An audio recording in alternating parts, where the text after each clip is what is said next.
Welcome to Stowbridge, located 3 miles to the north of Downham Market in the flatlands of Norfolk.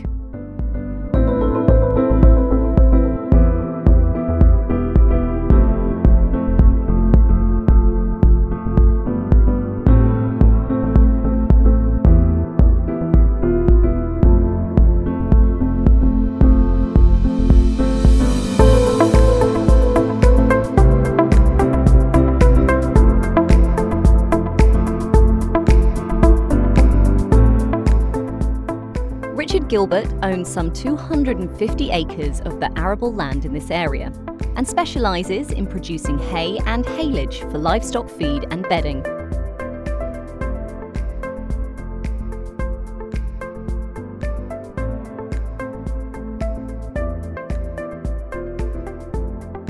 Before the harvest, the haylage is turned and regularly checked for moisture, with a 25% moisture content or less being the aiming point.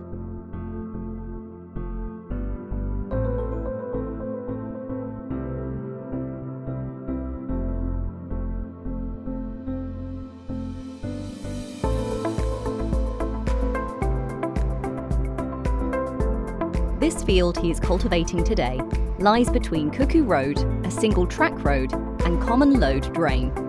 In Norfolk, a lode means a small watercourse or dike, and this part of Norfolk is covered in them.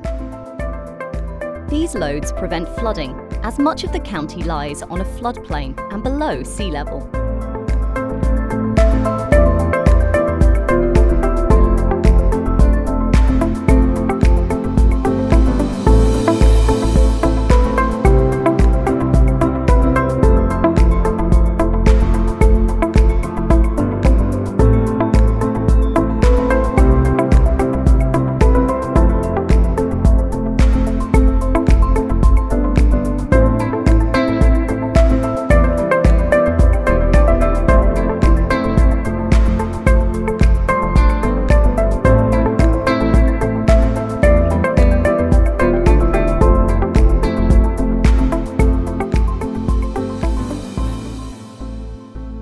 Richard is a generational farmer.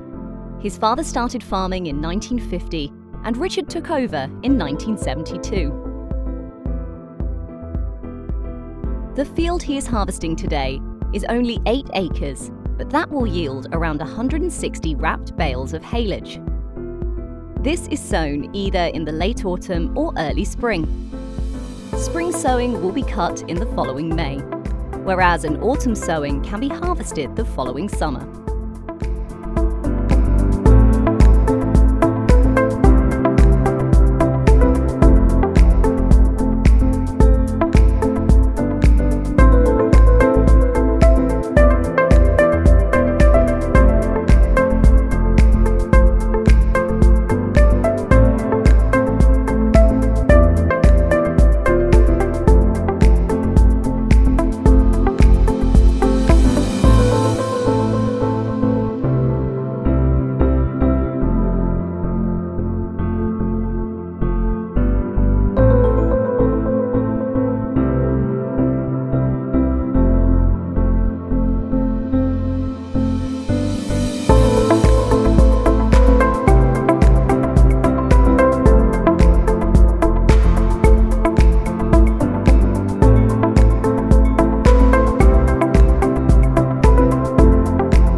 Once it is harvested and baled, ideally it needs to be shrink-wrapped within 4 hours. Although this is not always practical, so keeping an eye on the weather forecast is essential to maximise his yield.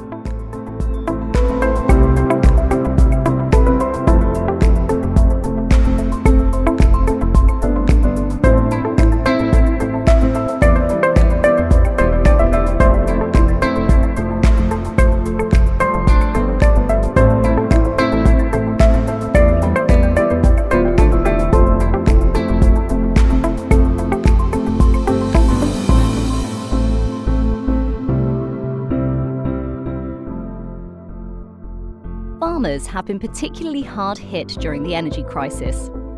Richard tells me that his diesel costs have doubled, and any oil-based products like his wrapping material has gone up by 40%. Fertilizer costs have risen most dramatically, by a staggering 250%, but he can't charge any more for his produce. One tragic irony is that due to the war in Ukraine, they are not currently exporting haylage, which has caused a global price increase. But this in itself won't cover the higher costs of cultivation in the UK. Richard said, "We've always taken what we are given. With arable crops, the market sets the price. We don't. In order to make money, most farmers work 70 to 80 hours a week. If I divide my income by the hours I put in, then I'm on the minimum wage. So the only way to make money is to put in twice the hours." But despite these challenges, Richard would not have it any other way. He enjoys working his land and is often seen toiling from dawn until dusk, but always with a smile on his face, and the views of the Norfolk countryside are just something else.